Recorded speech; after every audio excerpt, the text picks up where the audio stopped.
Hi guys, bonjour mes amis, I'm Booger, welcome aboard. We're gonna combine two restaurants together. Kentucky Fried Chicken and Chick-fil-A. And we're gonna make some chicken like that. I'm gonna make the brine, the pickled brine, like Chick-fil-A. And we're gonna do the spices and herbs like Kentucky Fried Chicken. I mean, why not? If anybody's gonna try it, it's gonna be me. You guys ready? Let's go. Chin chin. So I changed my mind a little, not a lot, but a little. I'm still gonna do Kentucky Kernel stuff. I'm gonna put some more seasoning into it, but I saved my pickle juice, okay? Because the grandbaby likes pickle juice popsicles, so I make that with her. So I'm gonna marinate these wings, kind of like what Chick-fil-A does. That's why they taste different than everybody else. They brine their chicken in pickle juice. Look it up, it's a thing. I do have a recipe for Chick-fil-A copycat stuff. I'll put it at the end there if you want to see it. But I cut the tips off the wings because I like to eat those like chips. So I think I got like 6 or 7 wings. I kind of do like a little bit lemon pepper seasoning on those tips and fry them up. It's really good. Anyways, don't throw those out. They're good. So typically I would do this overnight, pickle this overnight, but I'm just going to leave it for like 4 or 5 hours. Okay? So save your pickle juice, I'm telling you.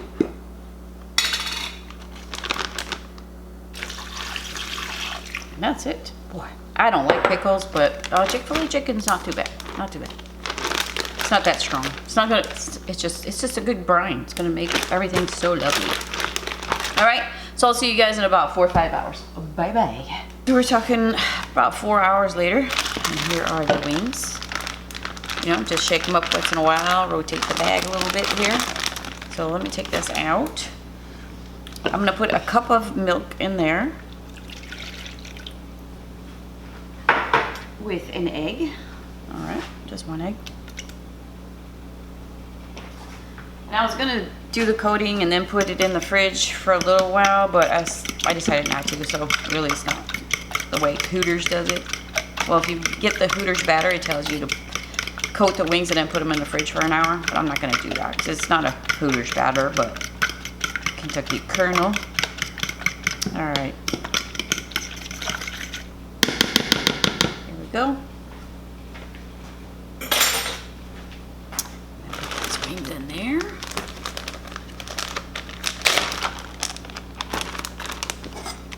Oh yeah, you can see like it's soaked into the skin there. It's beautiful. And you can see that orange thing on the back there, that's the collapsible batter bowl. Love it. I've had it for a few years now. It doesn't leak. It's the best one out there, I gotta tell you. And they make a family size one. It's a lot bigger than that. I don't need it. Like if you're doing like a big fish fry or something like that for a party, it'd be a great thing to have. I actually went on vacation to Canada and we went fishing and stuff, and I brought my collapsible bowl. Yes, I did. It was great. I did some lemon pepper trout. I did different kinds of fish. Okay, so let's get them soaked up here. Let them sit in there while I get that batter ready. Okay. Alright. So I always put a link down below when I use this to Amazon. That's where I got it. I don't think you can purchase it at the store. Game maker, can cooker. It's pretty cool. All right, so let's do this first. Let's put some of that in there, and here it is, the family size.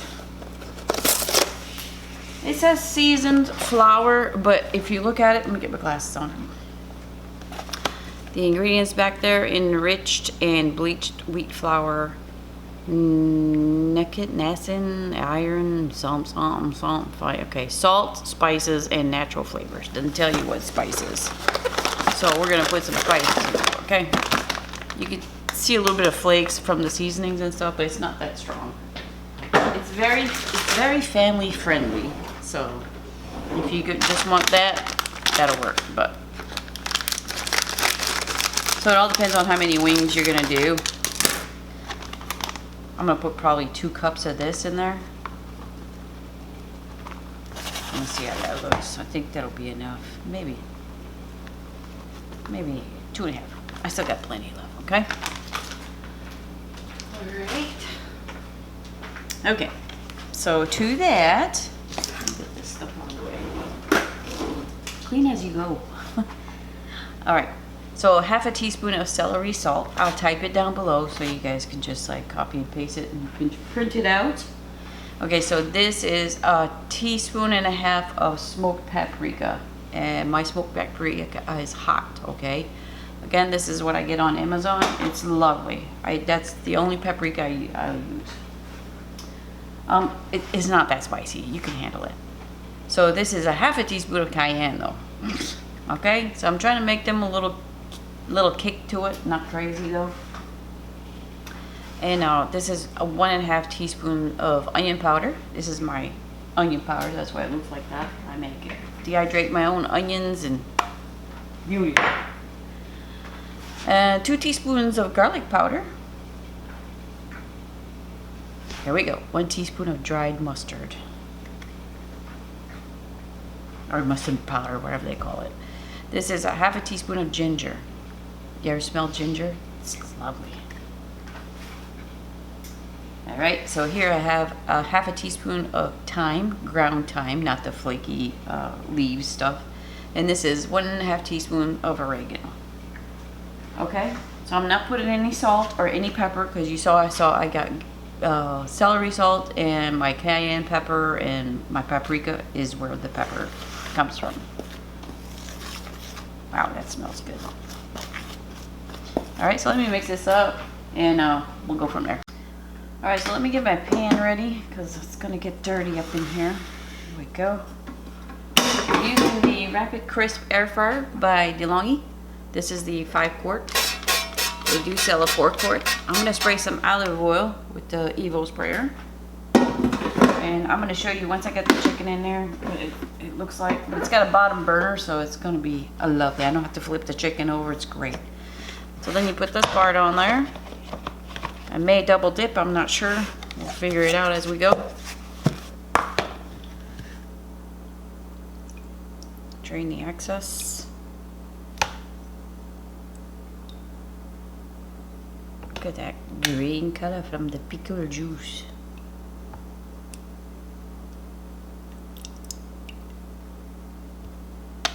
Moment of silence, please.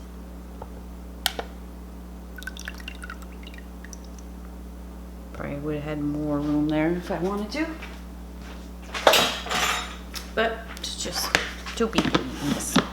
Put the lid on. Watch magic happen.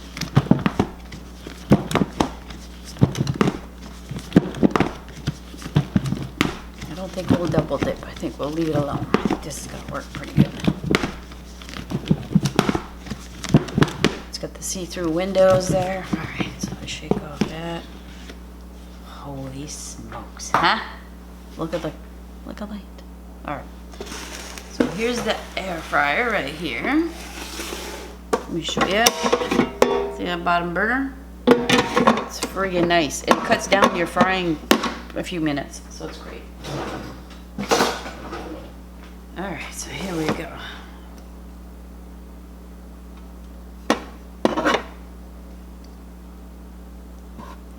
Don't overlap. When you do fried chicken or whatever, don't overlap the food. Because you want that air frying action to happen all the way around, you know?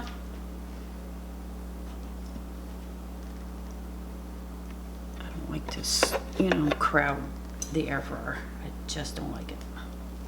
Okay, so because you see it's a dry flour. If it was naked wings, I wouldn't have to worry about it. Look, I got plenty of, I could have done probably 3 more of those with all this. Because it's a dry coating, a flour coating, I should say, a batter. I'm going to spray it with some olive oil, like this, aerosol spray, okay? Because if you don't do this, you're going to have like that white flour. Just kiss it with some olive oil and you'll be fine. But if you see like there's white dried out spots, spray some oil on it and you'll be fine. Alright, so with this air fryer, when you turn it on, it's on French fries. So we want maximum frying capability. I typed it all down below what the numbers and settings means. Okay, so you could see the temperature. If your air fryer is a temperature gauge thing. So I'm gonna go to manual. That's how I do my wings. There's a chicken option on there, but it's not for wings. It's for like if you want to cook like a, you know, just chicken, like a chicken, whole chicken or chicken breast or whatever. And I'm gonna turn it up to the highest setting, okay? This turns the bottom on, that light right there. 30 minutes is way too long, but it's okay. Even if you go past 165 internal temperature on chicken, you need a meat thermometer, first of all. Don't worry about it. It's not gonna dry out the chicken one bit. Nothing. Doesn't dry out pork chops, doesn't dry out steak. It does meats like a champ. That's the air fryers that I've had. I've had the Tefal Active Fry when it first came out. I've been doing this for a few years. I've had the multi-fry by DeLonghi, and this is my third one. All right, so let's go. Let's get hits up. And again, you're gonna have to touch it with some of this a little bit there, but let's go. We'll be back. All right, you guys, we got 11 minutes left. Let's check the temperature. Ooh, look how pretty that is. Let's go. 170, 180, 190. Look at that. 192. Don't hit the bone, just hit the chicken part. 200. Whoa, you can't even see. Back it up. Look. Okay, so they're cooked. I'm gonna let them cool. Like I said, this rapid crisp does what it does. It crisps things up really fast. It doesn't burn it. It's very lovely. Cuts your cooking time. So I'm gonna plate that, and we'll come back to taste. All right, you guys, look how beautimous. It's a new word. All right, I'm ready to taste this baby. Look at the bottom, right? Oh my gosh, it's still piping hot. Oh, I like the flapper. Oh yeah. The juices, oh my god, that is good.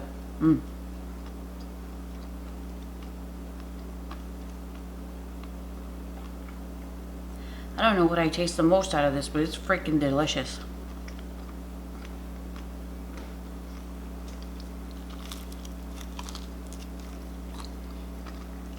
Oh my gosh, that's good. It's the pickle. I taste the pickle. Not strong. Again, I don't like pickles. I don't like pickle anything. That's in the back. But those spices that are in there are like kind of meeting up with the pickle. That is good. Very flavorful. Not spicy at all. Not salty at all. Just I taste the herbs and spices and a little bit of pickle. Kind of like Chick-fil-A in the back.